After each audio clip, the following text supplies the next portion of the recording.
Baik, Bapak Ibu semuanya, selamat malam. Saya ucapkan Assalamualaikum, salam damai dan sejahtera bagi kita semuanya. Om Swastiastu, Namo Buddhaya, salam kebajikan, Rahayu, Rahayu, Rahayu. Hari ini kita akan membahas atau studi bersama tentang Sangkan Paraning Dumadi yang nanti akan dibawakan oleh saya sendiri. Ya. Namun sebelumnya kita awali acara ini dengan invokasi teosofi yang akan dibawakan oleh Mas Hernowo Kristanto. Kami persilakan. Rahayu semua, selamat malam Bapak Ibu semua. Mari sebelum kita belajar bersama Zoom, kita lakukan daya invokasi untuk memperkuat silaturahmi dan persaudaraan kita. Oh, hidup tersembunyi yang bergetar di setiap atom. Oh, cahaya tersembunyi yang bersinar di setiap makhluk. Oh, cinta kasih tersembunyi yang memeluk semua dalam satu kesatuan. Semoga siapa yang merasa satu denganmu, dengan itu mengetahui bahwa ia satu dengan setiap yang lain. Oh,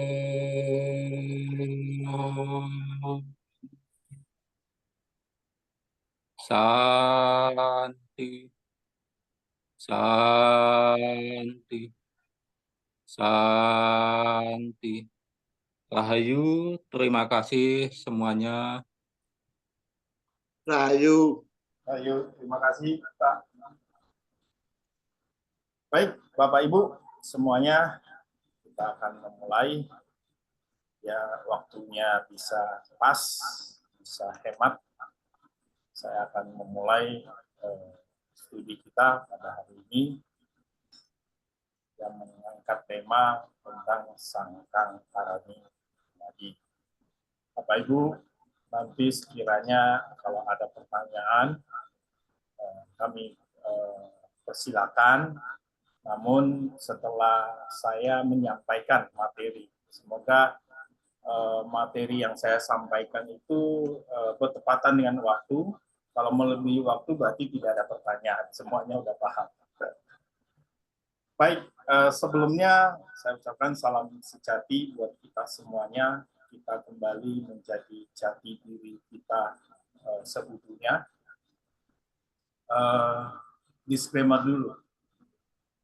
Apa yang saya sampaikan merupakan salah satu atau sebagian dari ajaran Gantaro, ajaran di kelompok saya.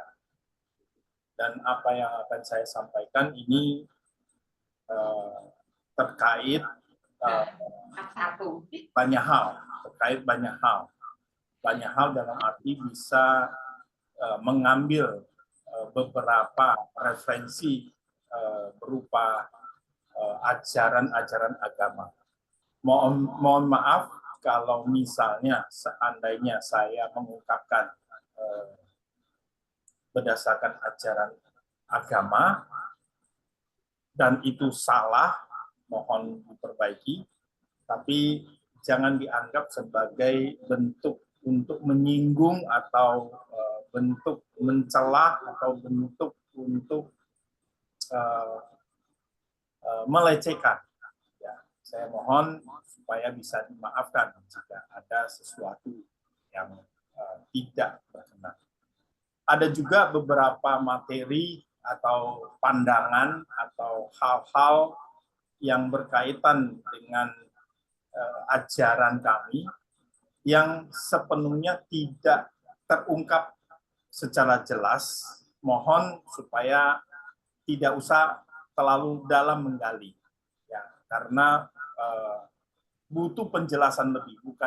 Bukan berarti saya mencoba untuk menyembunyikan, bukan itu, tapi itu butuh penjelasan lebih, karena kalau dijelaskan itu butuh jembatannya sebelumnya ada penjelasan lainnya.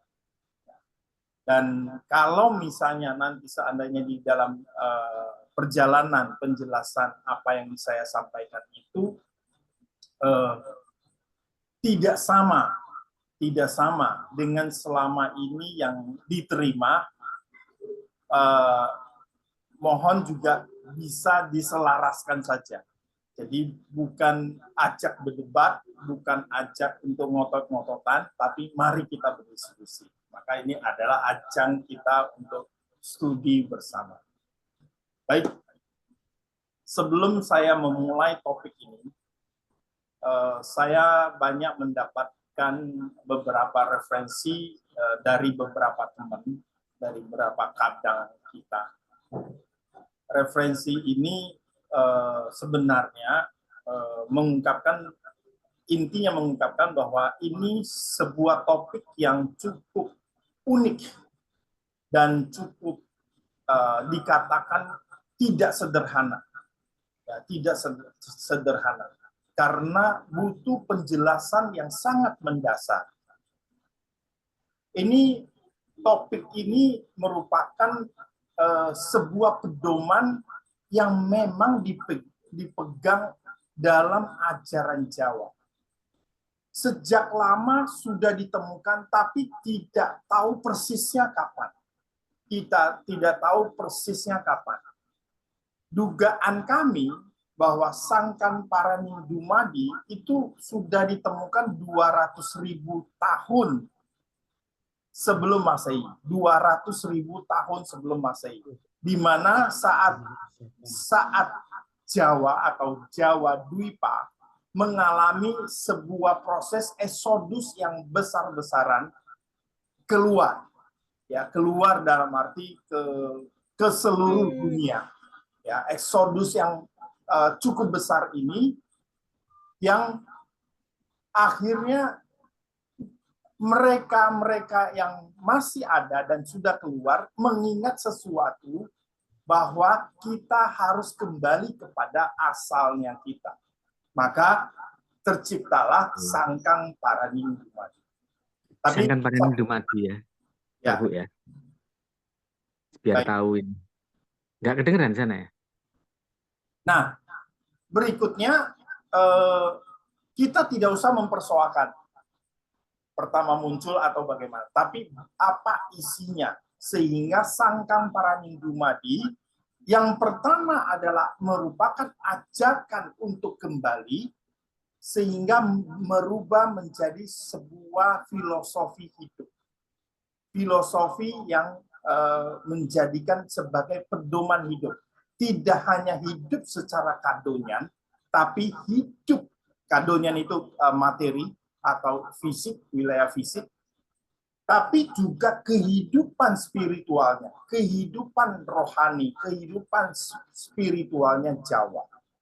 Nah, saya akan memulai sebuah gambaran. Ini sebuah gambaran saja. Entah kapan tidak bisa dihitung dengan waktu, tidak bisa dihitung dengan waktu. Anggaplah kita ini tidak ada. Ya, entah kapan itu. Ya. Anggaplah bahwa materi ini tidak ada. Tidak ada yang namanya materi. Tidak ada yang namanya manusia. Tidak ada yang namanya bumi, tidak ada yang namanya planet-planet, tidak ada yang namanya galaksi, tidak ada yang namanya materi seutuhnya. Tidak ada. Saat zamannya waktu itu, kita tidak tahu kapan. Oke? Itu anggap tidak ada. Lalu masuk ke alam yang lebih tinggi lagi, itu juga tidak ada. Dan seterusnya, dan seterusnya. Sehingga kita berbicara awal mulanya juga kurang tepat. Juga kurang tepat kalau disebut awal mualnya. Awal sekali juga tidak tepat. saya menyatakan itu adalah semacam, kalau dan Jawa itu suwung, dikatakan suwung, karena kita masih memakai bahasa pikiran, bahasa secara manusiawi, akan sulit untuk menerangkan sesuatu yang memang tidak bisa kita jangkau. Tidak bisa kita jangkau. Nah, anggaplah bahwa sesuatu itu kita anggap hal ini kosong. Mau kalau diberi cahaya, anggaplah itu putih. Bukan putih dalam arti di monitor Anda. Bukan putih juga dalam cahaya, tapi adalah jernih atau disebut dengan kristal atau disebut bahasa pengantarnya banyak. Ya. Tapi ini tidak terungkapkan. Ya, ini tidak terungkapkan. Di dalamnya apakah ada pribadi? Ada pribadi, ya, pribadi. Bukan dalam wujud manusia. Bukan dalam wujud gesang kita. Anggaplah ada sebuah entitas, bukan juga disebut entitas, kurang cocok. Nah, karena adanya sesuatu, anggaplah sesuatu, maka segala hal ini sempurna, segala hal ini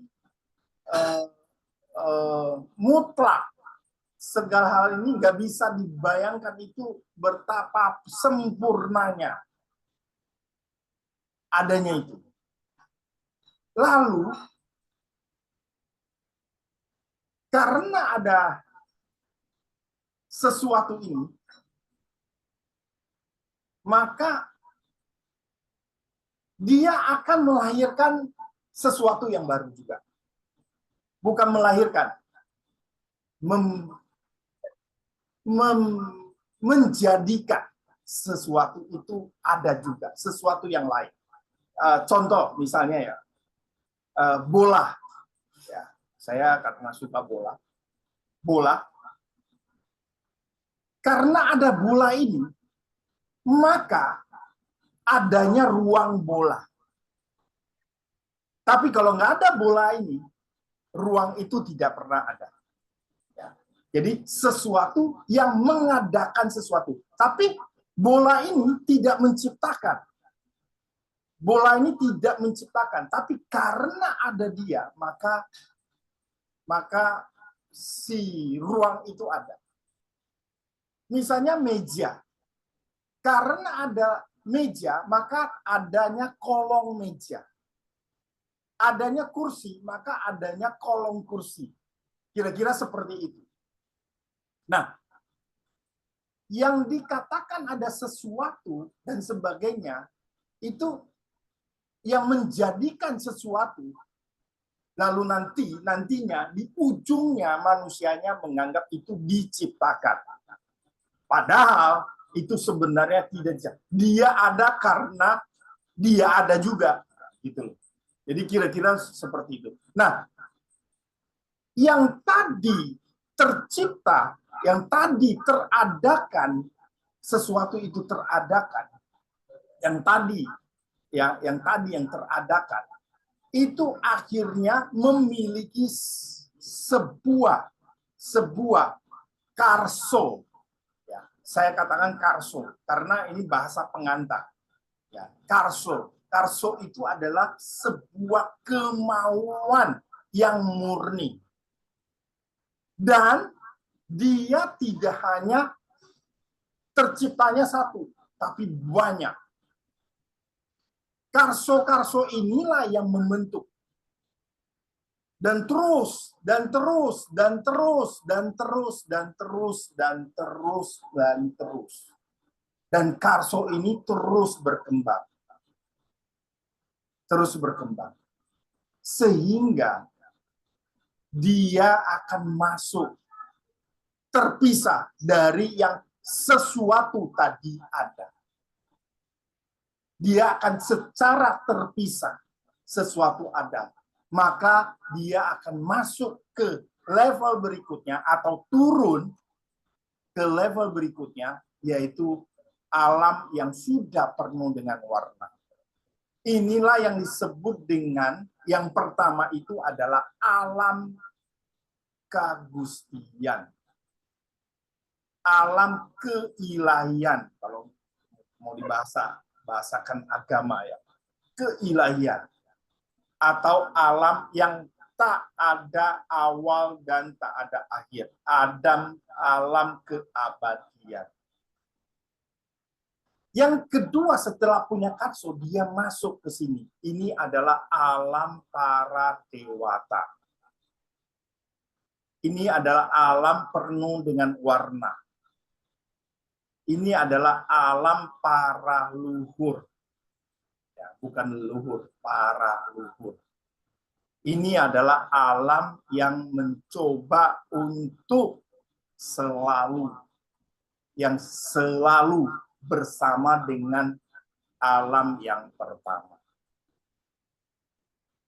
Ini adalah sedikit pandangan. Nah, di alam ini, di alam kedua ini, ternyata masing-masing dari pribadi ini yang tadi teradakan dari sebelumnya itu memiliki sebuah ini dia memiliki sebuah ekspresi, anggaplah sebuah ekspresi atau disebut keberadaan, berkeberadaan,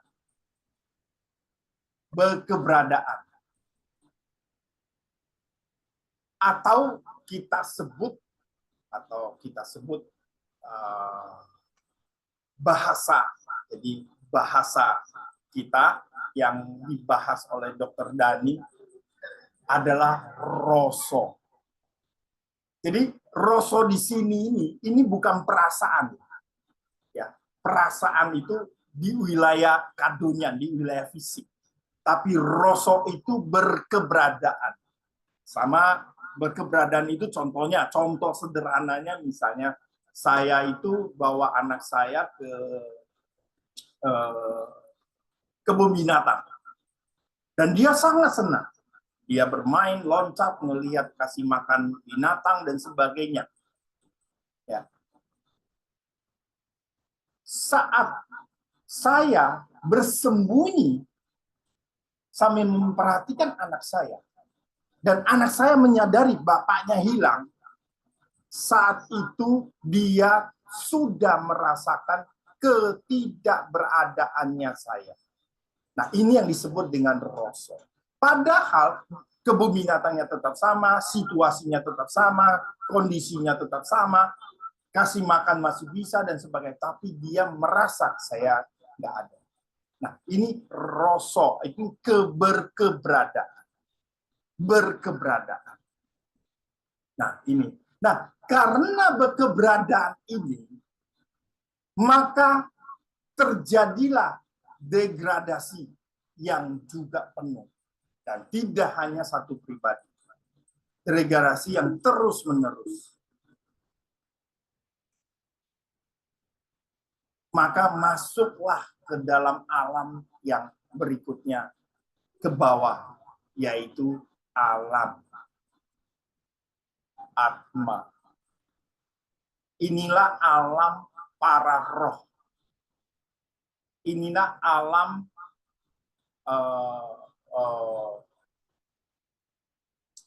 para atma-atma yang merasa memiliki berkeberadaan. Apakah dari alam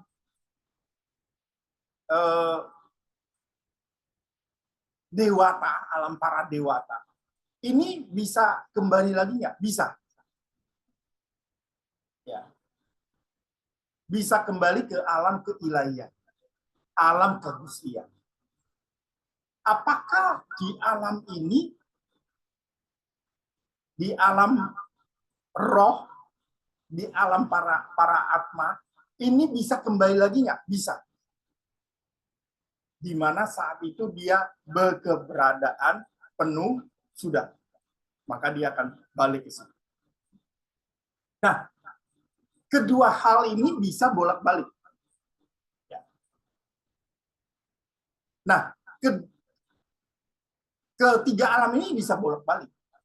Bolak-balik maksudnya bisa balik ke situ, bisa bolak ke sana dan sebagainya. Nah, ini yang disebut dengan penitisan. Atau kalau bahasa umum inkarnasi, bukan reinkarnasi. Kalau re kan kembali. Nah, ini bisa. Itu another story. Nah, di alam ini, para pribadi-pribadi ini, itu memiliki yang namanya sukma. Maaf kalau bahasanya berbeda dengan pengertian yang selama ini. Sukma itu adalah berkesadaran. Tadi berkeberadaan, ini sekarang berkesadaran. Berkesadaran seperti apa? Yaitu berkesadaran roh. Berkesadaran yang tidak pernah hilang dan selalu ingat dari awal sejak teradakan sampai perjalanan dia terakhir. Dia selalu ingat, ya, itu satu.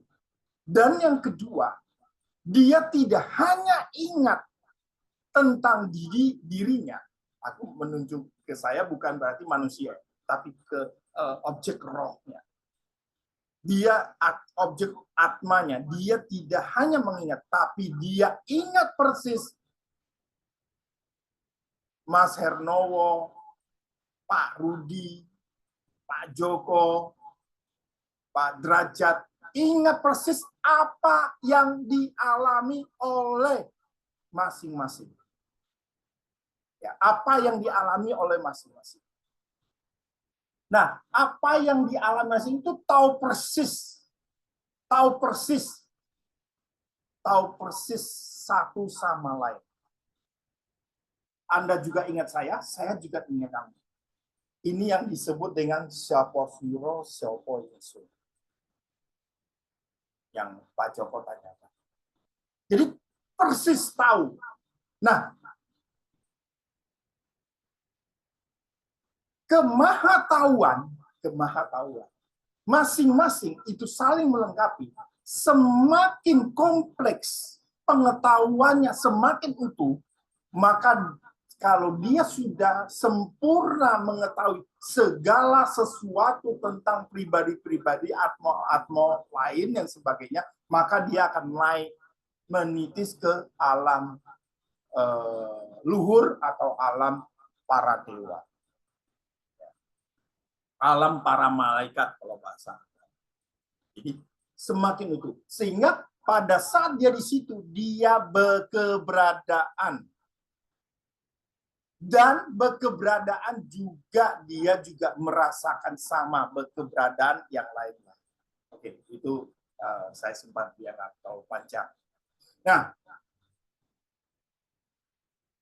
tapi kalau misalnya pribadi tersebut hanya ingat sebagian, hanya ingat sekelompok, hanya ingat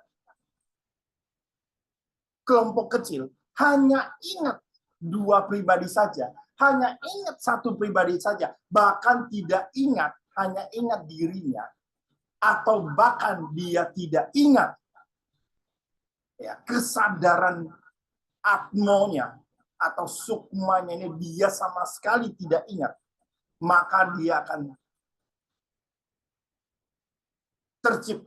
terciptalah yaitu alam astral atau alam gaib. Terciptalah itu. Nah, uniknya pada saat dia menciptakan, ini yang disebut dengan dia membawa atau dirinya itu semacam eksplosur exposure, dia membawa sebuah, bisa sebut energi, bisa sebut sebuah sistem, atau bisa disebut sebuah, kalau dalam Jawa itu adalah jiwa, tapi bukan jiwanya fisik ya, jiwanya roh, jiwanya atmo. Nah, jiwanya atmo ini yang menjadi pakaiannya. Ini yang menjadi pakaiannya. Maka pakaian pada saat dari alam roh masuk alam gaib atau alam astral, ini menjadi berpakaian, sehingga terjadilah bentuk. Atmo ya apa ya atmo? Atmo itu roh, Pak. Lu kok masuk ya? Bahasa umumnya roh. Ya, jadi rohnya itu berpakaian, maka disebut sebagai arwah. Orang meninggal itu disebut dengan arwah kalau dari fisik. Arwah, tapi bukan juga arwah itu hantu dan sebagainya ya. Ini arwah. Nah, arwah inilah yang menempati. Nah, seringnya kalau di bahasa kami seringnya orang kabur. Orang meninggal, oh saya melihat rohnya. Bukan melihat rohnya, melihat arwahnya. Arwahnya itu adalah roh yang berpakaian jiwa. Nah, dia membentuk sesuai apa yang, kalau orang lain lihat, misalnya saya lihat kakek saya, tentu bukan kakek saya yang masih muda 17 tahun. Tapi kakek saya yang sudah umur 70 tahun. Itu image. Karena saya secara fisik memiliki energi, sehingga dia menangkap energi itu, maka arwah itu membentuk. Nah, maka sering dipesankan di filosofi juga oleh Pak Rudi, dalam alam ini banyak tipu muslihat. Ya, itu nanti kita bahas tersendiri. Banyak. Nah, jadi harus hati-hati.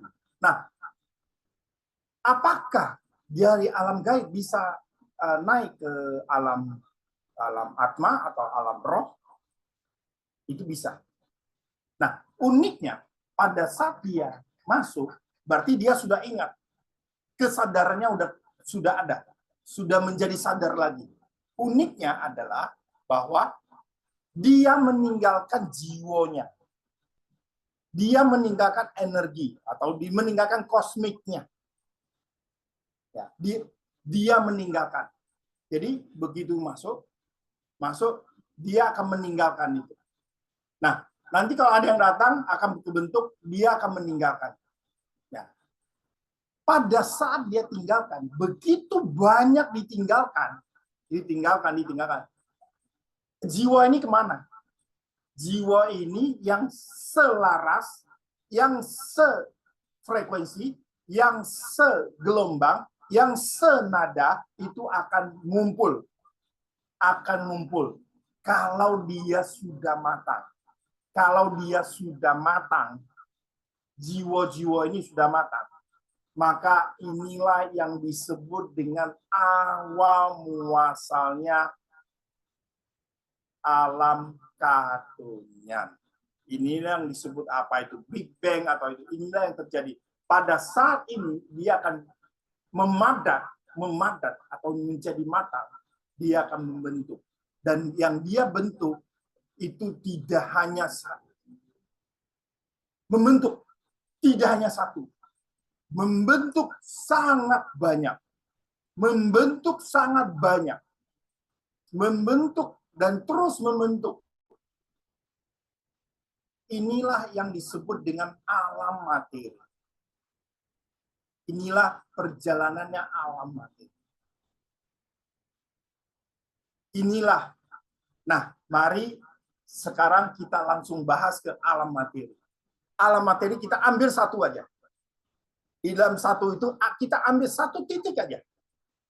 Ini adalah batas universe ya. Batas universe yang saat ini manusia yang bisa mengobservasi di luar ini belum ketahuan, bukan nggak ada, bukan kosong. Maka tadi saya bikin banyak karena itu sangat banyak, ya. Nah, kita kembali lagi, kita ambil satu saja, satu titik di situ saja, yaitu kita mengambil yang sebuah kelompok, ya, sebuah kelompok galaksi, sebuah kelompok galaksi loh, kelompok galaksi, bukan bintang. Ya, ini sudah sampai ke apa? Si teleskop, ya, teleskop itu sudah memotret, ya, memotret. Setiap titik-titik di sini ini adalah galaksi. Ini kemarin Pak Derajat sudah menyinggung begitu banyak. Ya. Di dalam satu galaksi, di dalam kelompok galaksi ini kita ambil satu galaksi. Kita ambil saja satu galaksi.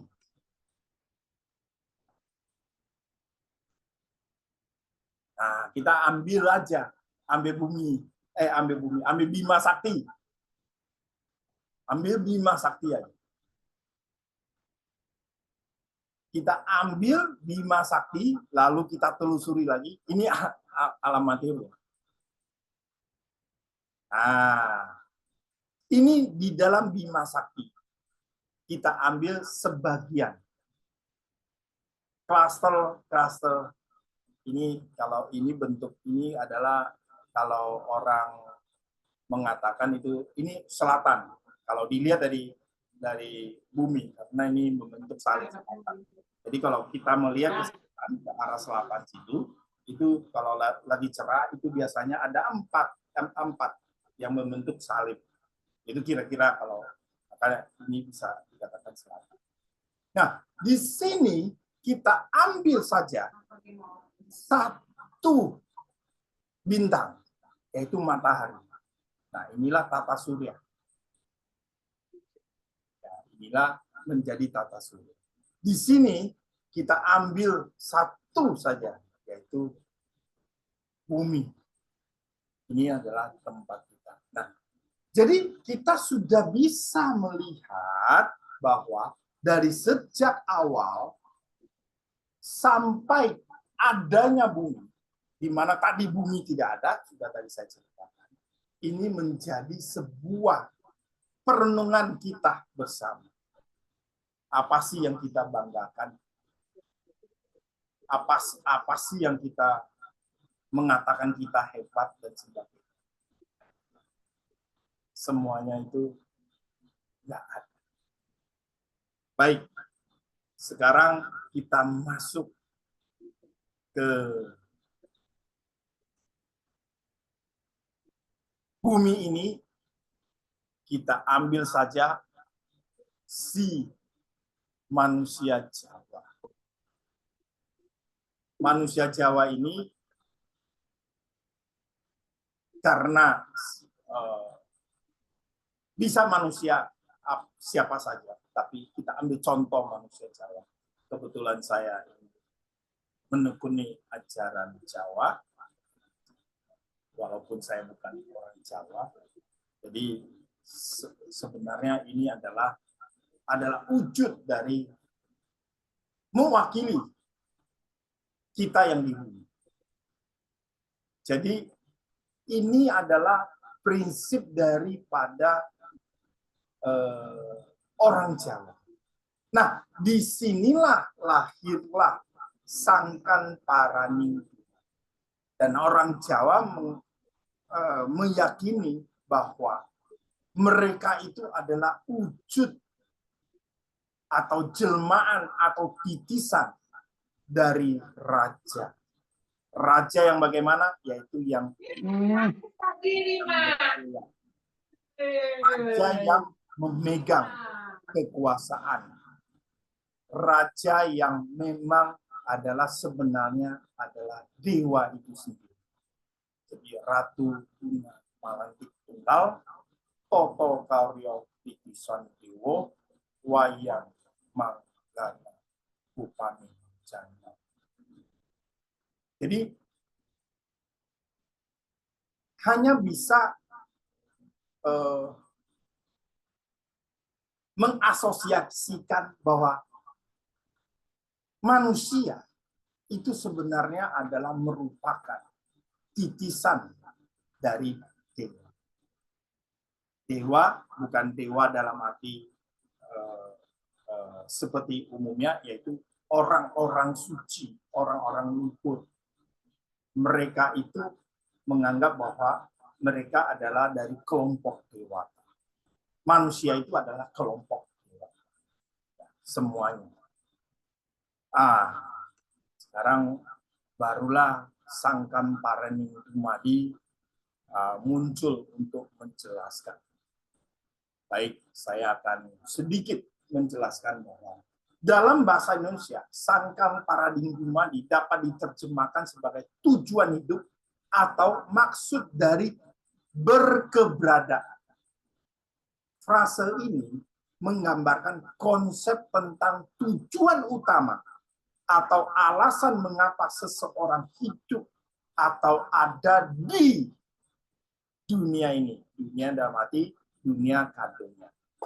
Inilah yang menjadikan bahwa memang kalau kita mau teliti bahwa sangkan ini artinya asal atau muasal. Paraning itu tujuan. Dumadi itu terjadi atau kejadian. Jadi ini adalah sebuah gambaran bahwa bagaimana Sangkan Parani Dumadi itu menjadi sebuah tujuan hidup, maksud dari berkeberadaan ini. Maksud dari pada ini. Nah, ini yang menjadi pertanyaan. Sangkan Parani Dumadi juga merupakan ungkapan dalam bahasa Jawa yang memiliki arti filosofi yang mendalam. Ungkapan ini mengacu pada pemahaman tentang tujuan hidup atau makna eksistensi. Secara filosofis, ini menyoroti pencarian manusia untuk memahami esensi dari keberadaannya di dunia.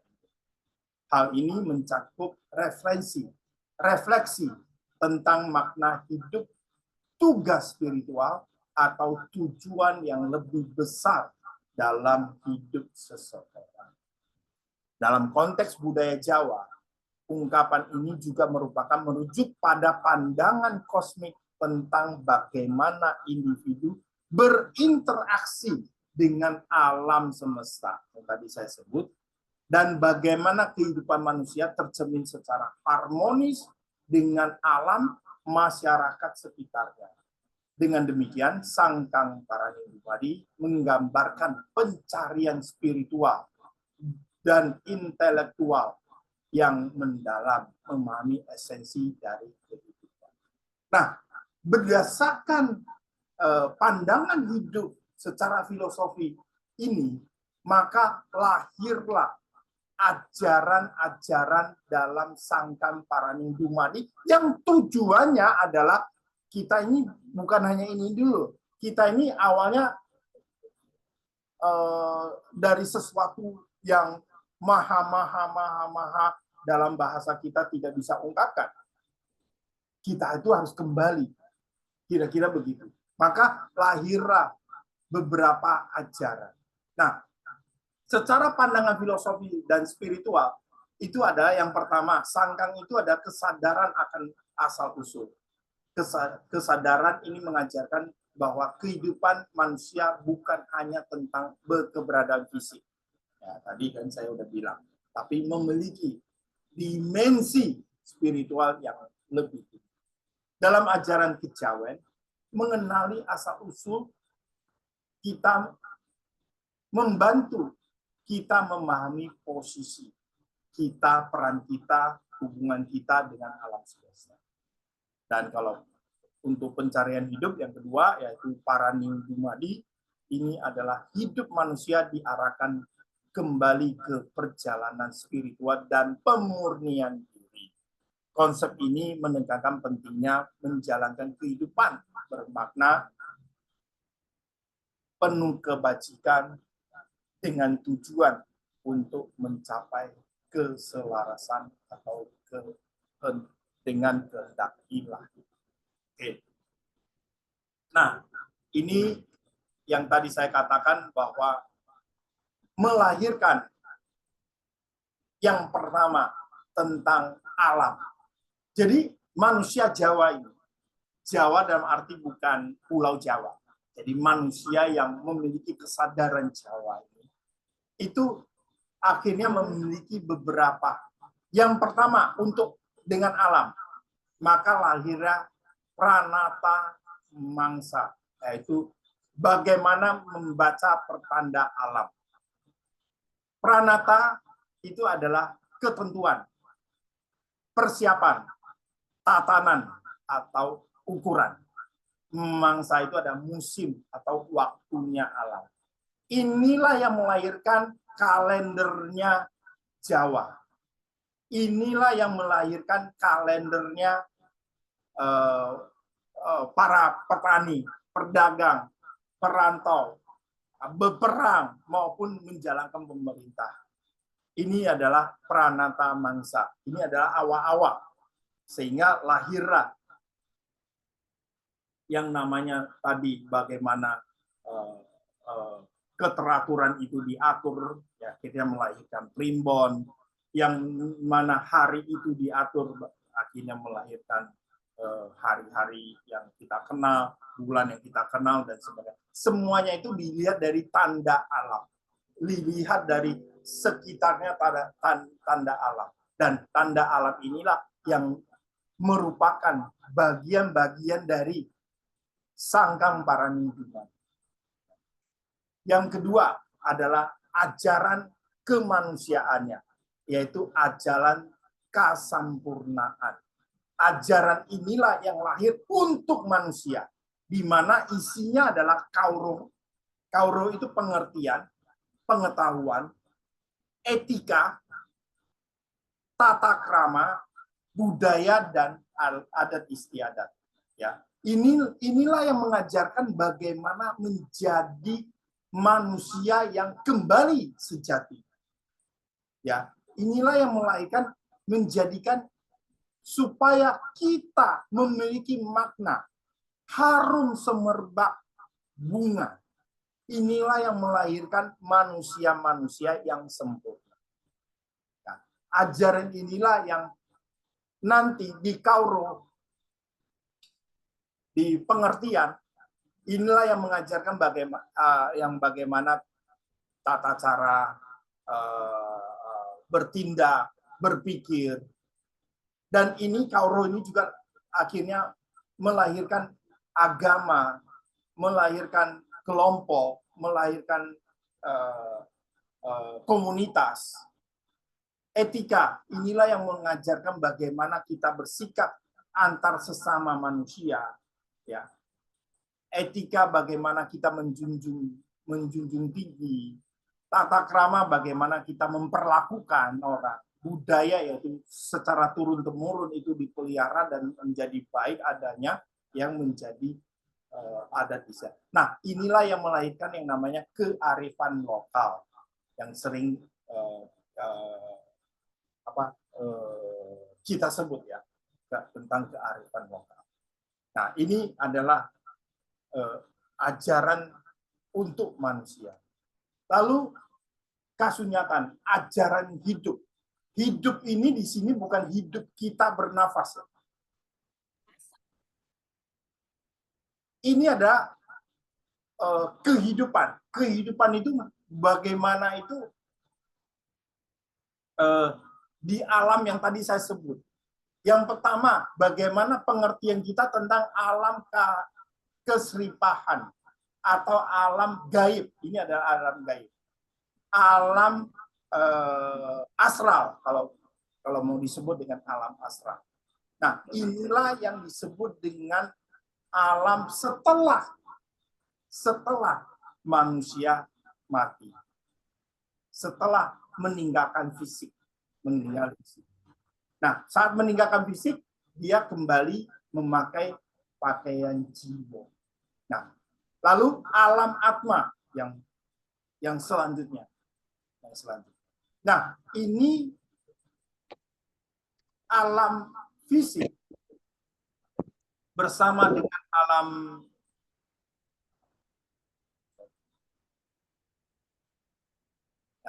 alam fisik bersama dengan alam gaib. Ini sebenarnya masih bisa diceritakan. Kita masih bisa bercerita. Ya. Atau lebih dekatnya kita bisa melakukan pendekatan. Namun kalau alam roh, alam para luhur, bahkan alam selanjutnya itu tidak bisa diceritakan. Ya, tidak bisa. Maka cerita-cerita saya di awal itu omong kosong. Karena nggak persis begitu, nggak begitu. Ya, ini hanya pengantar saja. Ya, kalau cerita di alam yang berikutnya, yang alam roh alam itu adalah saat kita sudah menjadi roh. Kita sebagai manusia ini sudah meninggalkan tubuh ini menjadi roh itu sendiri. Sedangkan di dalam alam gaib, arwah-arwah saja itu tidak bisa menceritakan persis seperti di alam roh. Ya, dia tidak bisa ceritakan karena itu harus dialami. Saya sering mengibaratkan hal yang konyol. Bagaimana misalnya kita secara fisik ini, saya David, ya ini tampang saya David ini sebagai manusia. Saya suka nasi goreng.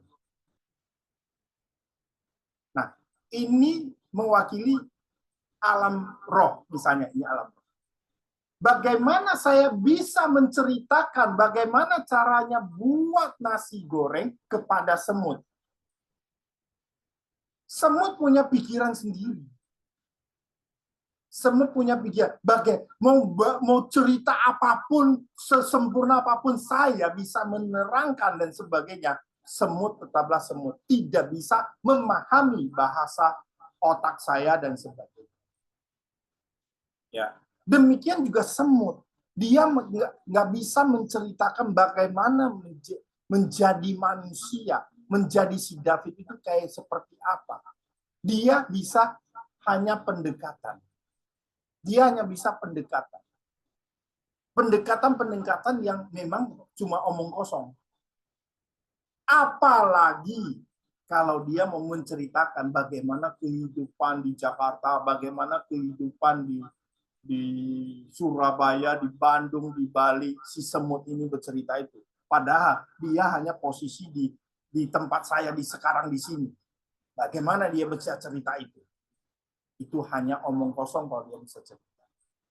Nah, demikian bagaimana kita menceritakan tentang tanda petik Tuhan, Gusti, Allah, Bapa, atau apapun itu sebutannya. Bagaimana kita bisa bercerita itu? Walaupun diajarin oleh dia sendiri, bagaimana? Nah, ini. Nah, yang ada adalah seperti, seumpama. Nah, itu boleh. Seperti seumpama. Itu tergantung daripada siapa yang menangkap. Siapa yang diceritain. Ya, seperti seumpama ini, seumpama itu, dan sebagainya. Apalagi kita sebagai manusia sering sok-sok bercerita, oh Tuhan itu maha ini, Tuhan itu ini, Tuhan itu ini. Tentu sesuatu yang omong kosong. Saya pernah ditanya, diceritain, kira sharingnya itu, pas kebetulan Sarah Sehan, Mas, itu Tuhan itu maha besar, Tuhan itu maha baik, Tuhan itu maha pencipta, Tuhan itu maha kasih, Tuhan itu maha ini, Tuhan itu maha ini, Tuhan itu maha ini. Pokoknya maha segalanya. Menurut Mas, hebat nggak? Ya, karena kebetulan lagi bercerita tentang Tuhan. Saya bilang, masih kurang hebat pada satu makhluk. Yang benar. Ya benar, masih kurang hebat pada satu makhluk. Enggak, dia kan Tuhan, dia yang menciptakan, dia yang ini, dia yang ini. Iya, makin sangat jelas bahwa dia masih kalah. Ada yang lebih mahal dari Tuhan. Tidak ada. Mas, kasih tahu saya dong siapa. Ya kamu. Saya tunjuk dia. Ya kamu. Dia kaget. Baru dia menyadari. Kamu bisa bercerita tentang kemaha ini, tahu persis bahwa Tuhan ini, tahu jalan pikirannya Tuhan, tahu bagaimana Tuhan melakukan segala sesuatu. Kamu tahu persis, apakah kamu tidak lebih hebat dari Tuhan? Ini sedikit intermezzo. Jadi tidak bisa diceritakan di dalam alam roh. Tidak bisa diceritakan. Lalu lahir kemudian ini nggak ada, makanya saya nggak bisa bercerita ini. Ini tanda petik aja. Ini tanda yang kosong atau suhung aja. Yang namanya suhung itu adalah bahasa pengantar. Sedangkan ini saja nggak bisa. Berkata satu huruf saja itu nggak bisa. Nggak bisa mewakili apapun. Ya, sangat istilahnya terlalu sederhana. Saking terlalu sederhana. Karena ya nggak bisa diceritain. Sedangkan tadi kita saja tidak bisa bercerita tentang alam yang dibawa. Nah, ajaran ini suhu ini yang diberikan itu adalah pengalaman rohani pribadi, spiritual pribadi. Dan itu biasanya nggak bisa diceritakan. Itu antar pribadi berbeda. Namun sebelum ini harus ajaran alam, tanda alam, bagaimana belajar kesempurnaan, kasunyatan, dan sebagainya. Itu harus dilengkapi dulu. Nah, kalau enggak, ya ini nggak bisa. Ya istilahnya nggak bisa masuk. Saya tidak cerita. Nah, sekarang saya mau ajak untuk nonton film sejenak. Jika Anda nonton film.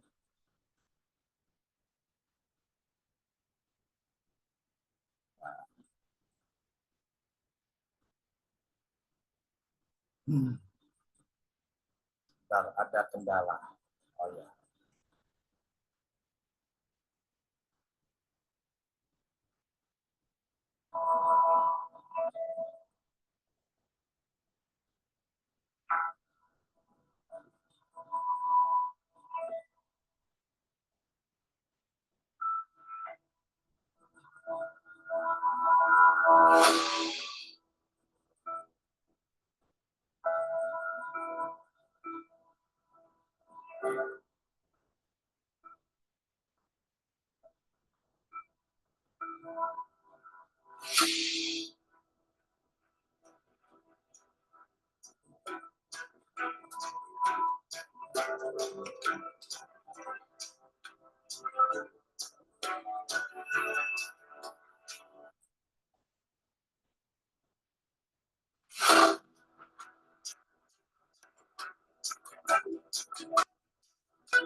Baik, kira-kira saya akhiri ini presentasi saya. Ternyata cukup waktunya kita untuk berdiskusi, atau ada yang menambahkan, kami silakan. Saya tutup dengan Surodiro Jayani Kangrat Surobrasto Cekaping Olah Dharma Studi. Nuhun berkah dalam Gusti. Monggo. Saya kembalikan ke Pak Rudi ya, untuk bisa memimpin. Ya, Pak David, itu tadi persis apa yang diuraikan mulai awal sampai akhir persis dengan ajaran-ajaran teosofi. Oh ya. Jadi kesimpulannya ajaran teosofi sama kearifan Nusantara sama persis. Setali tiga uang sama persis. Karena Blavatsky Nyonya Blavatsky dulu pernah datang ke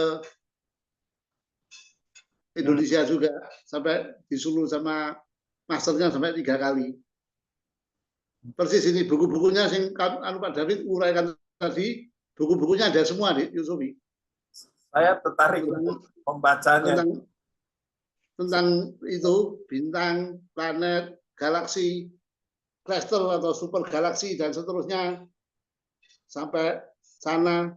Terus tadi tentang ada dari Atma tadi, itu kan ditelusuri istilahnya jiwatma atau jiwa mukta. Nah, itu betul ada itu sampai astral dan lain-lainnya ada semua itu. Persis plek. Nah, berarti sebetulnya sama ya, pelajaran teosofi sama ajaran leluhur kita Nusantara itu sama persis. Ya, ini versi Gantaro.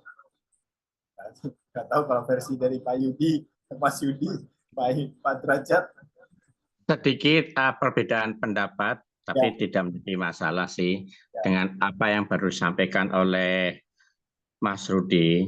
Jadi istilahnya banyak persamaannya, iya. Tetapi kalau disebut persis, kok kurang tepat. Karena ada mata pelajaran yang berbeda satu dengan yang lainnya. Seperti hierarki algotisme.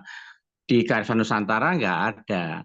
Ya, sampai ini saya 9 nggak ada. Kemudian jenjang adik kelas, ternyata itu nggak ada. Jadi banyak persamaannya, esensinya iya. Itu. Kemudian istilah kejawen versinya Gantaro itu berbeda dengan pengertian yang umum. Mungkin bisa ditanyakan lagi kan seperti itu. Itu dulu nanti saya juga mau menambahkan nanti aja. Terima kasih. Ya, terima kasih Pak Imam. Silakan yang lainnya. Mumpung kesempatan banyak bisa ditanyakan. Ini narasumbernya juga seger ini belum ngantuk. Silakan. 5 menit. Silakan yang mau tanya. Saya Pak. Silakan. Iya, sebetulnya saya setuju penjabaran. Kurang jelas Pak Joko, dideketin aja. Ya, saya setuju dengan penjabaran yang dijabarkan oleh Mas. Jadi saya nggak ada komen, setuju Mas. Ya siapa Insun udah kejawab. Kalau siapa Insun di ajaran Hindu atau ajaran India itu di salamnya namaste. Namaste itu artinya aku menyembah dirimu.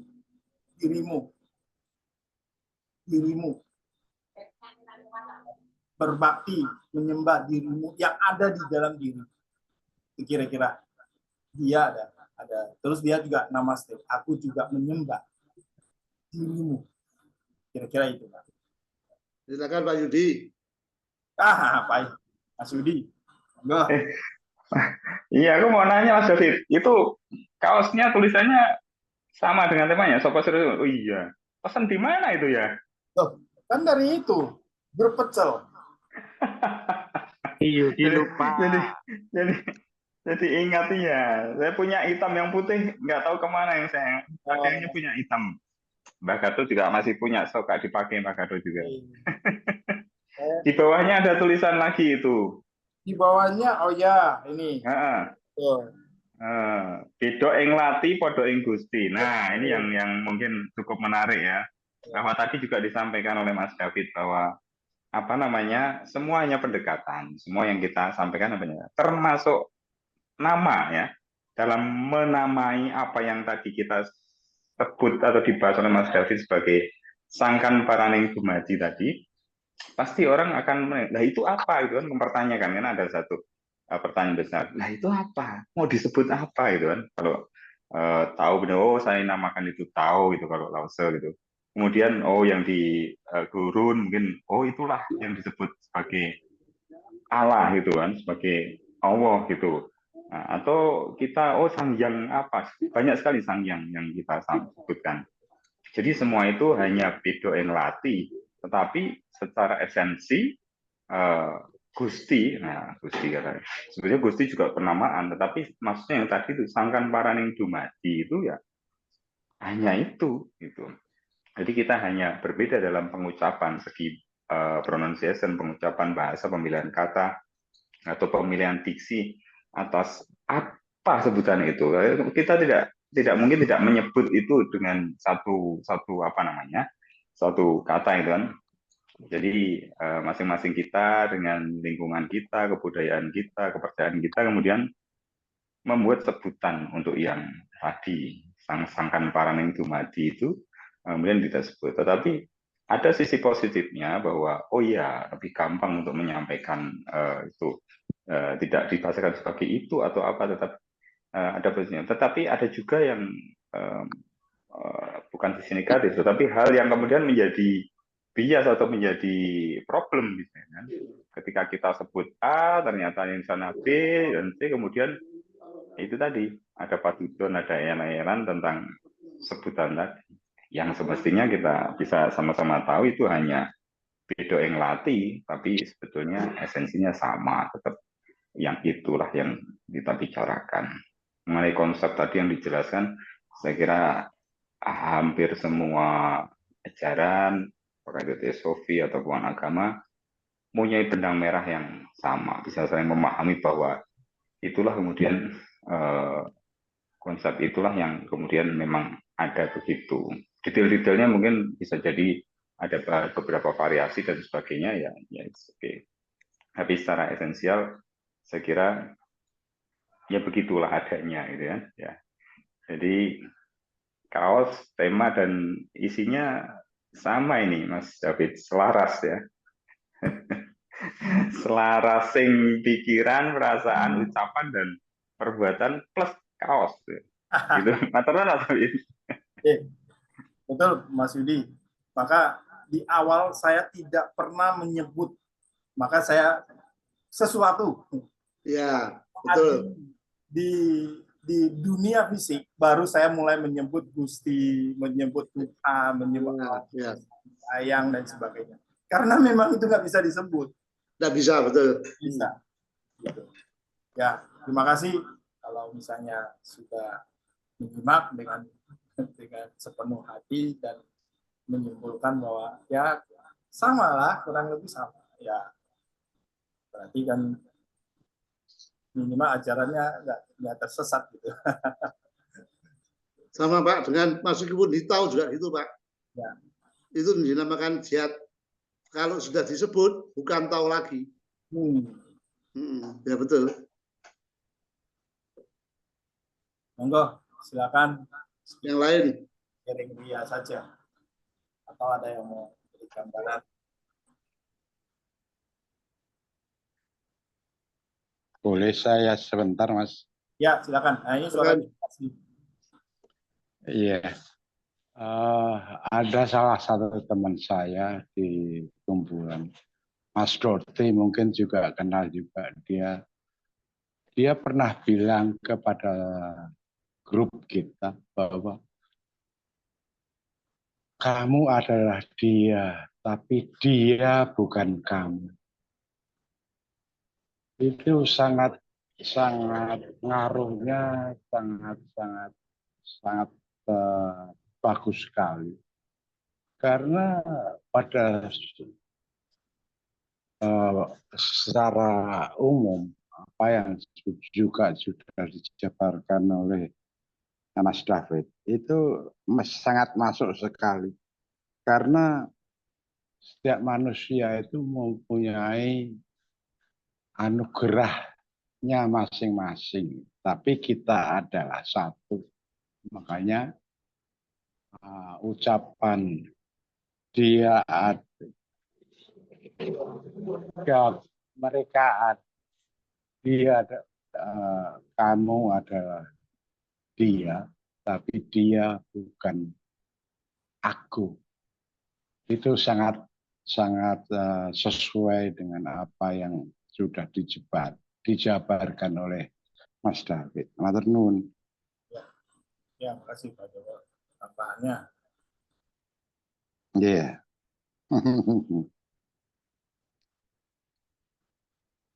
Ada lagi, silakan.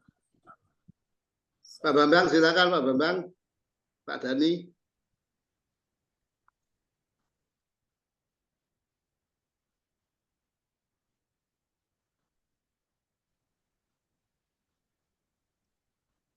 Pak Ali Soma itu biasanya sering menambahi. Silakan.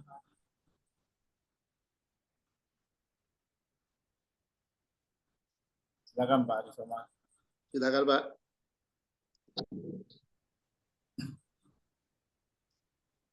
Wah, berarti hari ini cuma ada dua kemungkinan nih. Semuanya cerdas-cerdas. Atau yang menyampaikan kurang cerdas sehingga tidak ada yang ngerti. Jadi nggak ada pertanyaan. Izin usul. Ya.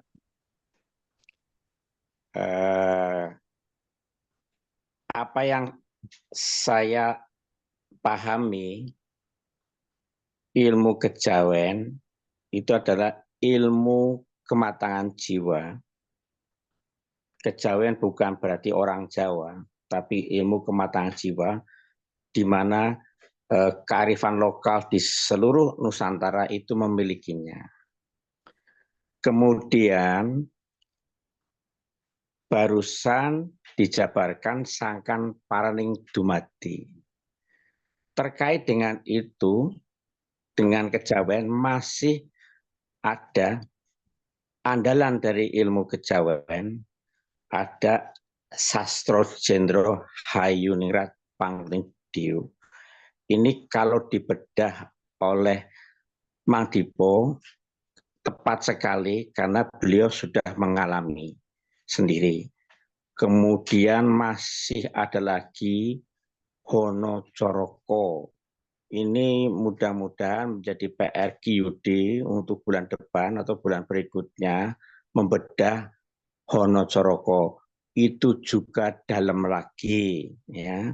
Secara keseluruhan ada terminologi dengan ilmu kasunyatan, ilmu kasampurnaning pati, ilmu kasdan jati, kan, kebatinan, dan terkait tidak lupa harus ada keserasian antara manusia dengan manusia, manusia dengan alam, manusia dengan Tuhan itu sendiri.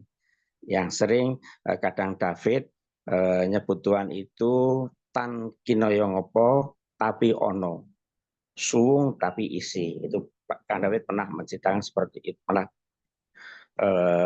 bicara seperti itu. Sehingga tidak lupa kalau keharmonisan manusia dengan manusia, manusia dengan alam, dan manusia dengan Tuhan, budi pekerti harus menjadi dasar dan menjadi produk dari ilmu kejawen. Budi pekerti yang luhur, yang bisa memanusiakan manusia, yang mempunyai rasa kemanusiaan sekaligus mempunyai rasa ketuhanan. Itu produknya ilmu kejawen, jangan lupa diantaranya adalah seperti itu.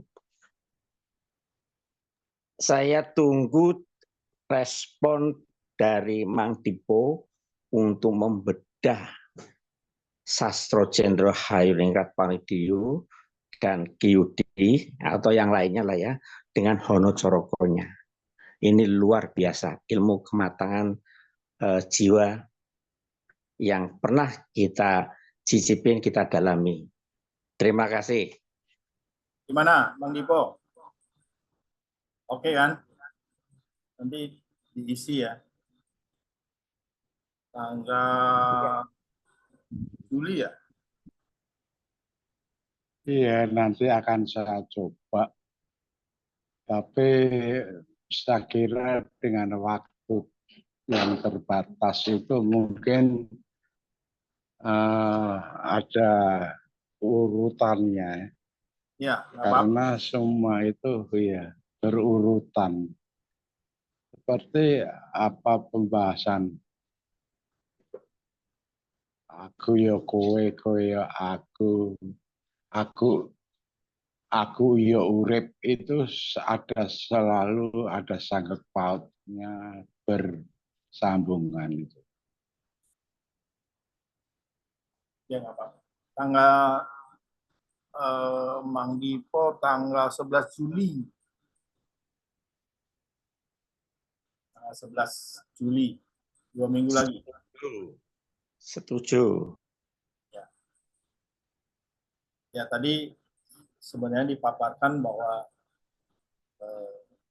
untuk berhubungan dengan manusia secara kemanusiaan itu dalam ajaran kesempurnaan itu sebenarnya di kami itu ada 30 pelajaran. Di kami itu ada 30 pelajaran. Pelajaran yang penting itu ada tentang bab 1 itu tentang kejawen itu sendiri. Apa itu tentang Jawa? Itu kira-kira ada 7 bab. Lalu berikutnya adalah tentang kegustian. Kegustian itu kira-kira ada 7 juga. Ya, jadi Habis. baru yang kedua adalah kemanusiaan. Manusia itu kira-kira ada 16 tentang bagaimana etika seorang manusia Jawa itu bagaimana. Nah, yang tadi Pak Imam Derajat sebut tentang ilmu kejawen, antara lain kita ada tentang bebrayan, tentang mistik, tentang siapakah Jawa, lalu Hono Coroko, Sastro Jendro Hayuningrat Panulura Tinggiu, lalu tentang Kali Mosodo, lalu tentang puasa. Poso. Kira-kira 7.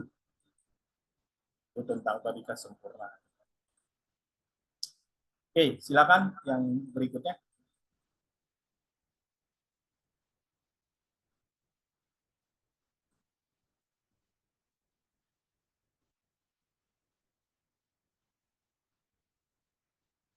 Masih setengah jam.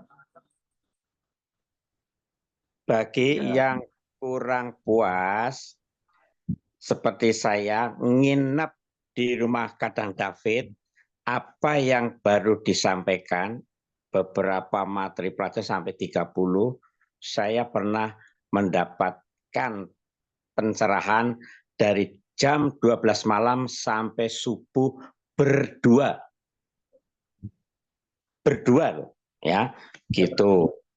Itu luar biasa, belum Dewa Ruci loh ya, di luar Dewa Ruci itu dari jam 12 malam meditasi sampai jam 1, terus berdua dilanjut sampai subuh. Ya mungkin juga masih ada yang kurang, tapi saya merasakan itu sudah 75% lah materi. Luar biasa, ilmu kematangan jiwa versi Gantarwa. Matur nuwun, Kang David. Itu menceritakan kurikulum. Iya, kurikulum istilahnya. Ya. Persisnya di Semarang pada saat Semarang. Pas ya. Iya, berapa kali? Ya. Aku nggak diajak kalau di Semarang, Mas David. Dia datang, ya, cuma tidak sampai subuh. Yang sampai subuh saya. Tahun 2008 kalau nggak salah, 2008-2009. Ya, di tempatnya Pak Medi ya, nggak ada itu masih ingat saya. Tempatnya Pak Medi. Mas David, kembali ke materi yang tadi mungkin sambil menunggu waktu. Tapi kalau ada teman-teman yang lain yang pengen berdiskusi atau menyampaikan sesuatu, monggo nggih. Cuma ini karena tadi saya tunggu-tunggu belum ada. Tadi tentang keberadaan dan kesadaran, ya. Keberadaan dan kesadaran. Yang pertama tentang keberadaan. Bagaimana keberadaan itu kemudian disadari. Nah, tentu kan ada yang menyadari. Menyadari keberadaan itu kan ada yang menyadari. Terkait dengan konsep munculnya aku. Munculnya aku tapi bukan aku secara pengakuan di dunia fisik. Kalau aku di dunia fisik nanti lebih ke ego begitu ya, lebih ke ego yang pengen menguasai atau memiliki semuanya. Tetapi ini aku yang secara otomatis ketika keberadaan itu disadari dan kesadaran itu muncul, maka kemudian lahir sang aku tadi. Maka Sangkan Paraning Dumadi tadi juga menurut saya dalam pendekatan bahasa juga bisa disebut sebagai aku primordial ya. Aku yang sesungguhnya, aku yang sejati, yang diri sejati juga boleh gitu kan. Jadi aku yang jadi kalau sahadat atau penyaksiannya tidak ada Tuhan selain aku. Nah, itu menjadi hal yang sederhana, bukan hal yang rumit, hal yang kemudian salah atau tabu. Itu ketika akunya itu dinisbatkan atau katakanlah disadari, diketahui bahwa aku yang dimaksud itu bukan aku yang ini si Yudi, siapa si A, si B, si C itu bukan, tetapi lebih kepada aku primordial tadi, diri yang menyadari awal tadi, diri yang menyadari satu keberadaan dan diri yang menyadari satu kesadaran tadi. Itu Mas David mungkin bisa ditambahi seperti apa? Sebelum secara sejatinya manusia, itu tahapannya adalah bahwa manusia harus sendiri menyadari tentang dirinya secara fisik. Ya, secara fisik dalam arti ini, saya harus menyadari. Maka latihan-latihan atau meditasi-meditasi yang dilakukan biasanya dari apa yang adanya keberadaan kita secara fisik. Setelah ini selesai, atau disebut dengan runtuhnya pikiran, maka akan berganti dengan sadar jati atau kesadaran sejati. Nah, kesadaran sejati ini yang tadi saya sebut adalah kesadaran atma yang letaknya di dalam sukma. Itu adalah menyadari kita sedetik aja, menyadari tentang kita yang sejatinya, kita yang sebenarnya, bukan kita sebagai fisik, kita yang sebenarnya. Nah, dari sedetik, 2 detik, 3 detik, lama-lama akan jadi banyak. Nah, dengan kita mengerti tentang kita yang apa adanya, ya, kembali kepada kita yang sebenarnya, yaitu kesadaran roh atau kesadaran atma, ini akan membuat kita ingat secara persis. Kalau secara kesadaran kita punya keterbatasan, memori yang sering runtuh, memori yang sering aus, memori yang sering tidak tersimpan dengan baik, secara acak-acakan, memori ini tidak bisa dipertahankan. Memori yang ada pada diri kita itu sangat terbatas oleh waktu, terbatas oleh usia, terbatas oleh sakit penyakit dan sebagainya. Saat ini, kalau misalnya tanggal 27 Juli tahun lalu, 2023, jam yang sama, persisnya saya lagi ngapain? Saya tidak bisa tahu. Saya harus cari memori pendukung. Oh, ternyata HP saya. Oh, ternyata 27 jam ini saya lagi chatting sama siapa. Itu saya bisa karena ada memori. Kalau sukma, kita mengingat saya sukma, kita tahu persis saya tanggal 27 Juni jam 2023 jam 9:38 saya lagi ngapain? Saya tahu persis. Saya tahu persis. Bahkan saat saya masih di kandungan, saya tahu persis saya itu lagi ngapain. Lagi mikirin apa? Mikirin dalam arti bukan pikiran, mikirin dalam arti kesadaran. Pada saat saya sebelum saya jadi bayi, bahkan saya sebelum saya itu, nah bertahap. Bertahap itu akan terus menerus sampai akhirnya kita full. Nah, begitu kita udah sadar sepenuhnya, kesadaran roh sepenuhnya akan diri kita yang sebenarnya, maka akan kita menjadi berada. Tapi syaratnya untuk menjadi berada dalam arti roso, ya, berada, berkeberadaan dalam arti yang sebenarnya, kita mesti harus tahu persis salah satu dari pribadi lain. Entah pribadi yang belum cerah, entah pribadi yang sudah cerah dan sebagainya, itu tidak ada masalah. Tapi saya tahu persis, misalnya Mas Yudi, saya tahu persis Mas Yudi kayak apa, dari awal sampai akhir, dari tahun sekian, bahkan kehidupan sekian, saya tahu persis. Nah, maka kita akan naik menjadi berkeberadaan. Saat saya keberadaan, sederhananya, saya sekarang saat ini, saya sudah sesadar-sadarnya, saya sudah berada. Saya berada di sini. Tapi dalam waktu yang sama, kalau dihitung waktu, dalam jarak yang sama, kalau dihitung jangkauan, dalam dimensi yang sama, kalau dihitung kita berada di dimensi yang sama, Mas Yudi ada di Semarang, di rumahnya, duduk di mana saya juga merasakan yang sama. Nah, ini yang disebut dengan orang berkeberadaan 4 dimensi, 5 dimensi, atau 6 dimensi. Itu ya, apapun sebutannya. Itu persis. Itu persis yang sama. Hanya satu saja berkeberadaan. Berkeberadaan diri kita. Nah, pada saat saya duduk di sini, ya, dalam detik yang sama, batu di ujung di ujung bumi, itu saya juga berada di situ. Nah, hebatnya begitu. Jadi berkeberadaan secara persis.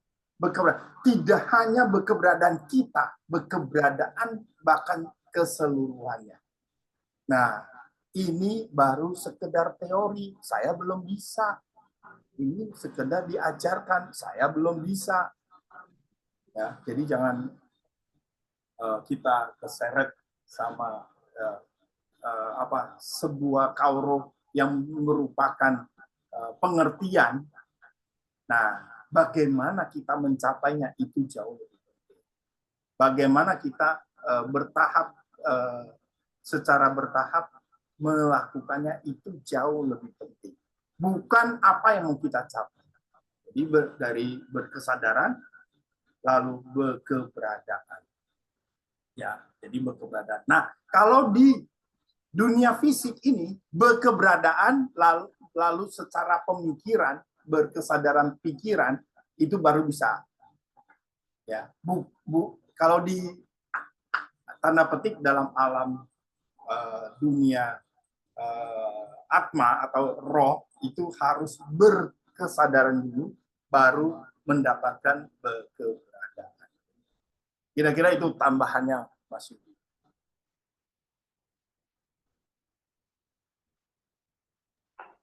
Siap, betul Mas David. Ya, makin jelas. Artinya tadi kalau prosesi dari manusia menuju kepada tadi ya, yang paling diutamakan adalah mengenal diri sendiri. Memang jalan the only way-nya mengenal begitu, gitu kan. Banyak ajaran seperti itu. Man arafa nafsahu faqad arafa rabbahu misalnya di Islam begitu. Siapa yang mengenal dirinya maka mengenal Tuhannya. Ya, jadi memang the way-nya memang melihat ke dalam diri, gitu kan. Ya. Apapun itu, teknik meditasi seperti itu juga yang diamati apa sih? Apa ada yang di luar? Memang ada beberapa sekian banyak objek meditasi, tetapi misalnya nafas itu tidak lain juga ada sesuatu yang ada pada diri kita, bukan sesuatu yang di luar kita, itu kan ya. Nafas, apakah itu detak jantung atau cakra misalnya, semua ada hal-hal yang di diri. Begitu kita semakin memahami diri kita dari yang sifatnya kasar kemudian sampai ke halus, yang semakin halus ya begitu itu semakin halus itu menuju kepada tadi sebetulnya suwung atau apa gitu. Jadi prosesnya memang tidak lain dari mengamati, menyadari diri kita sendiri. Nah, seperti itu baru nanti pada posisi tadi berkeberadaan dan kesadaran. Kalau tadi dibalik, kalau dari sana dibalik baru kesadaran dulu baru ada, gitu kan? Kesadaran dulu baru ada. Kalau kita justru yang dari ada baru menyadari. Begitu Mas David tadi ya, nggak salah ya? Ya. Oke. Matur nuwun Mas David, terima kasih sekali. Pakai tambahan untuk memupuk kesadaran itu kalau dari sisi manusia bahwa sebenarnya ajaran apapun atau kauruh apapun selama itu bisa mengenal watak dan nafsu-nafsu diri pribadi, dan nafsu-nafsu ini selanjutnya dipupuk dengan dikembangkan secara sungguh-sungguh, secara jujur, di bawah kepemimpinan kesadaran yang baik dan bersifat jujur. Kesadaran di sini itu adalah kesadaran olah pikir. Ya, karena olah pikir ini itu biasanya nyurangin. Kenapa? Karena induksi yang kita terima atau masukan yang kita terima dari sejak kita bayi sampai saat ini, dan dari sejak kita dari pagi sampai malam hari ini, itu semuanya masukan. Ada orang berpikir tentang sesuatu yang tidak baik, sesuatu yang tidak jujur, itu secara tidak langsung menginduksi diri kita. Pikiran kita itu ada transmitter sekaligus sebagai receiver untuk kita, pikiran kita akan terus terinduksi. Maka diminta untuk secara jujur dan dengan kesadaran pikir yang baik dan bersifat dengan jujur.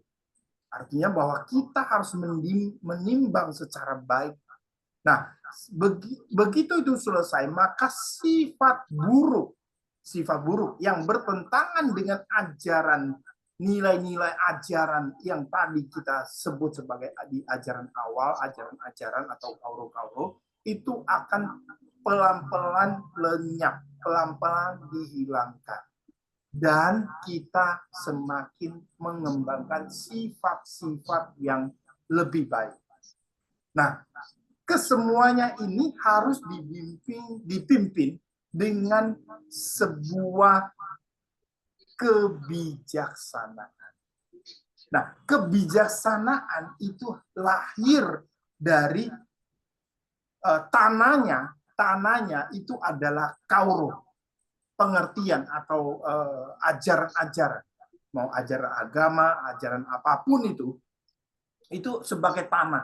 Nah, pupuknya adalah kita secara sungguh-sungguh, secara jujur, secara baik, dengan kesadaran penuh, itu pupuknya. Maka akan lahir menjadi bijak, menjadi kebijaksanaan. Nah, dengan kebijaksanaan akan melahirkan waskita. Orang bisa bijak baru lahir waskito. Waskito itu itu adalah bersifat roh, kito itu kita, itu ada bersama-sama, yaitu roh yang bersama, kita yang nyatu.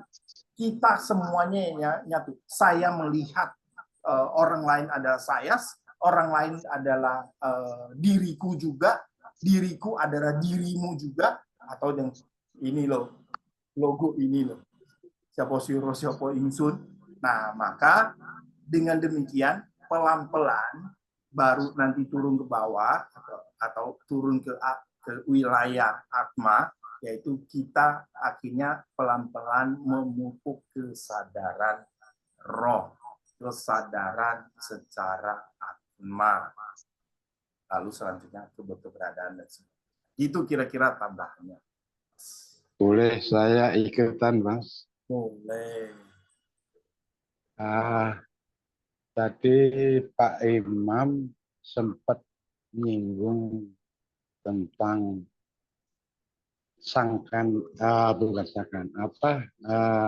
Hayuningrat. Sojendro Hayuningga Pangurata. Iya, itu sebetulnya penjabarannya itu sudah dijabarkan oleh Mas David dari awal sampai akhir, yang terakhir. Jadi inti dari ajaran itu kurang lebih plus minusnya itu sama dengan apa yang sudah dijabarkan oleh Mas David. Demikian, Mas. Oke.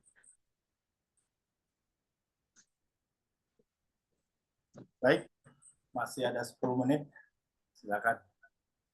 Nggak kerasa juga.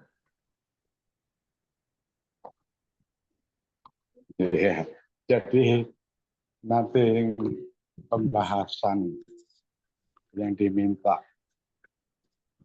Mas Imam itu sebetulnya sudah dijawab secara langsung oleh Mas David. Itu aja, matur nuwun.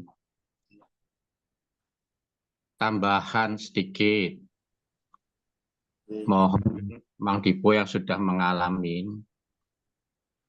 menambah variasi yang mungkin berbeda terminologinya mengenai ilmu sastra jendro pangring dipriu, ilmu yang sifat gaib katanya, karena diajarkan oleh guru sejati lewat roh sejati, dengan membedah yang sudah menjadi makanan sehari-hari ya, karena dari Mang Dipo Hono Corokonya.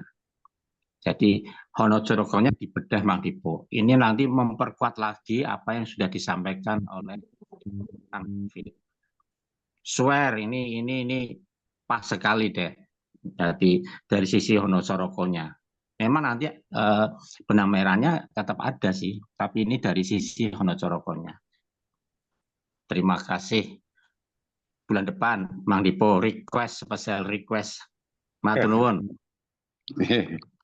Iya, itu ya tentunya Hono Coroko dan Hono Coroko Walik itu, karena kalau itu tidak dijabarkan keseluruhan itu nanti akan terjadi timbul pertanyaan-pertanyaan yang sebetulnya sudah terjawab dengan sendirinya dengan Hono Coroko Walik itu. Matur nuwun. Kan ada lagi nanti direncanakan aja. Ya, Pak Joko nanti direncanakan aja. Iya. Baik, ada lagi yang Kalau Pak Joko belum selesai bisa berkesinambungan Pak. ya Cerita bersambung bisa nanti kemisnya yang akan datang kapan gitu pas yang kosong diisi. Siap, Pak Rudi. Ya. Sebetulnya ini dari Sangan Paraning Dumadi itu akan menyambung terus itu sampai pengetahuan Hono Coroko dan Hono Coroko Walik. Itu ada benang merahnya. Itu boleh ada, Pak, setiap bulan juga boleh Pak. Gimana Pak? Setiap bulan juga boleh, kan ada sambungannya. Oh iya. Ya lihat waktu dan ini ya Pak. Nanti saya aja setiap minggu loh Pak, saya aja. Gimana? Saya saja ngisi setiap minggu loh. Oh iya. Capek-capeknya Pak Rudi ya. Iya. Siap, nanti Ya. saya sampaikan. Ya, insya Allah jadi Pak. Iya. Wah, jadi tambah ini. Ya. Itu yang untung Pak Joko sendiri sebetulnya. Ya. Kalau mau ngisi mau gini, yang untung itu yang jadi narasumber Pak. Ya, saya cukup jadi pendengar yang baik aja. Jadi pendengar, jadi pembicara. Mengenalkan S9, termasuk tata cara mandinya. Nah, itu boleh itu. Tambah lagi, waduh. Bonusnya nanti.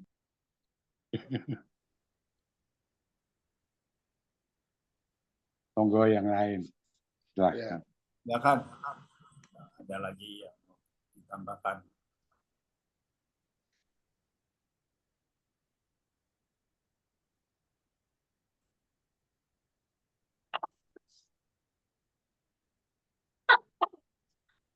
Kalau nggak ada ya kita nggak beres.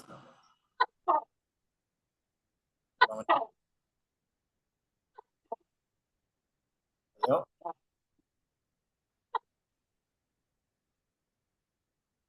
Mas David aja lanjutkan.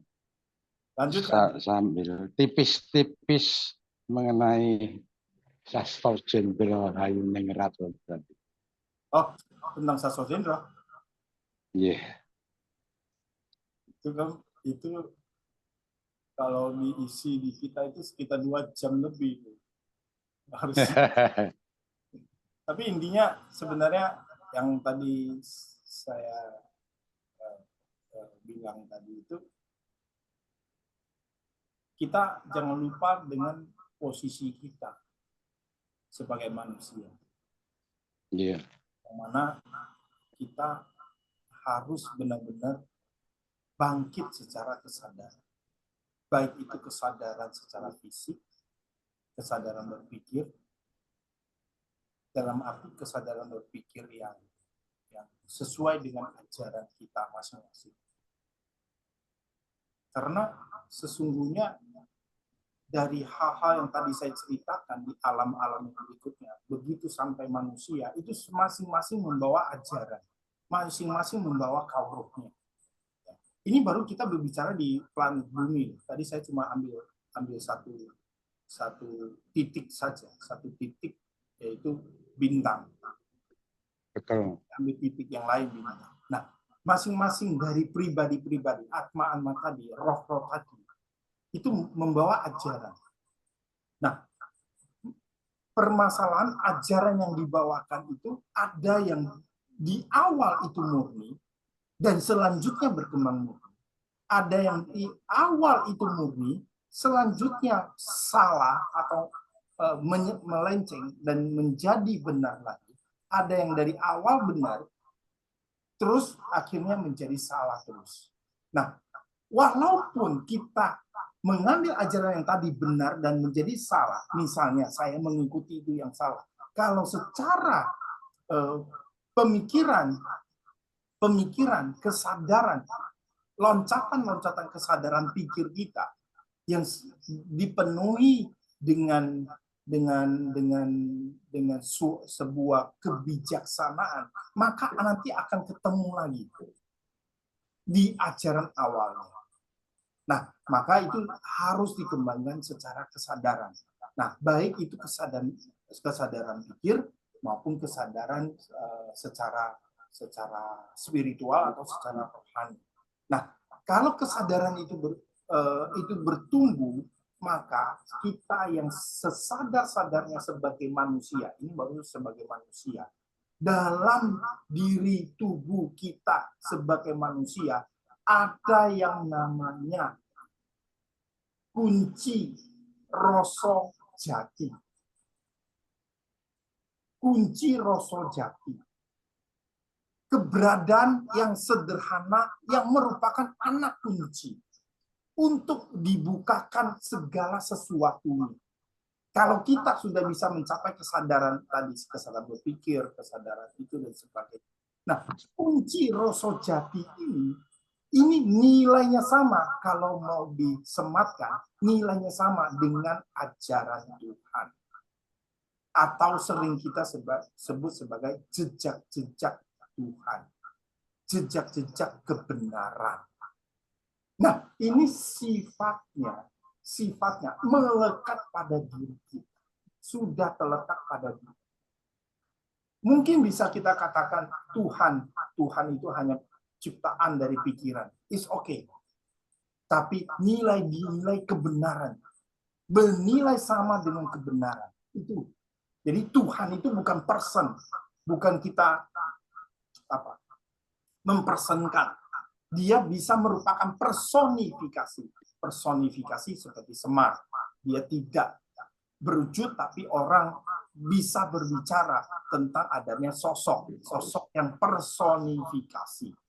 Nah, dalam ajaran yang bersifat kebenaran, bersifat ilahi ini akan menjadi sarana pemusnah segala mara bahaya, segala hal yang terjadi di dunia ini.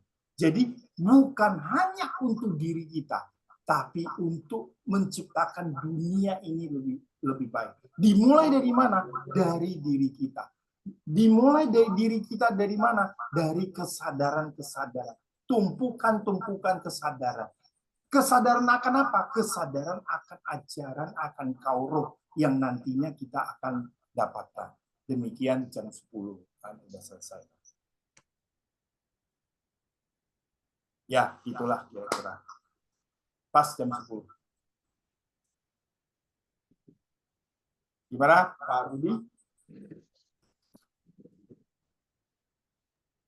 Betul sekali, makanya saya nggak banyak komentar.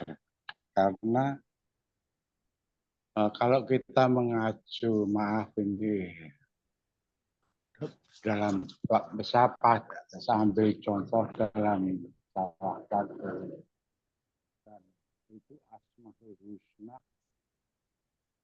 Maaf, suaranya hilang, Pak.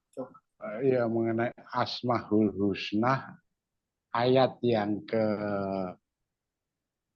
75 dan 76 itu kesadaran bahwa Tuhan itu nyata dan gaib. Nah, itu menyatu. Kembali lagi tentang kemanunggalan ning kawula lan Gusti. Itu sebetulnya ya udah dijabarkan. Jadi sapa sira sapa ingsun itu sudah terjabarkan. Saya salut dengan apa yang sudah disampaikan oleh Mas David itu. Terima kasih. Itu aja Mas. Ternuhun atas penjabarannya. Ya, sama-sama. Nanti tentang kemanunggalan Allah dan Gusti ada topik tersendiri. Karena Sangkam Paraming ini adalah berada di tempat. Tapi kalau misalnya Manunggaling Kawula Gusti itu sudah berada di ujung di pembahasan tersebut. Baik, terima kasih Bapak Ibu semuanya atas partisipasinya. Pak Rudi, siapa yang kasih sayang? Saya, Pak. Oke. Silakan. Iya. Boleh saya sebelum saya ini dibacakan itu daya cinta kasih yang akan disampaikan oleh Pak Rudi. Itulah kesadaran tentang bahwa biarpun kita bermacam-macam, kita ada satu seperti apa yang tertulis. Itu aja, matur nuwun. Baik. Silakan Pak Rudi. Ya, terima kasih Pak David. Selamat malam Bapak Ibu. Mari kita akhiri dengan invokasi daya kasih sayang. Mulai. Oh daya kasih sayang, kami berjanji setia padamu. Karena tahu hanya kasih sayang dapat menolong dunia. Kami menyeru berkah-Mu kepada semua yang berusaha mengabdi kepadamu. Kami menyeru berkah-Mu kepada semua yang tahan menderita, sehingga mereka dapat bersuka-cita mengalami pelukan kasih sayang-Mu, meskipun di tengah-tengah penderitaan atau kesusahan. Kami menyeru berkah-Mu kepada semua yang dengan sengaja menimbulkan derita, sehingga mereka dapat berpaling kembali dan mengabdi kepadamu. Om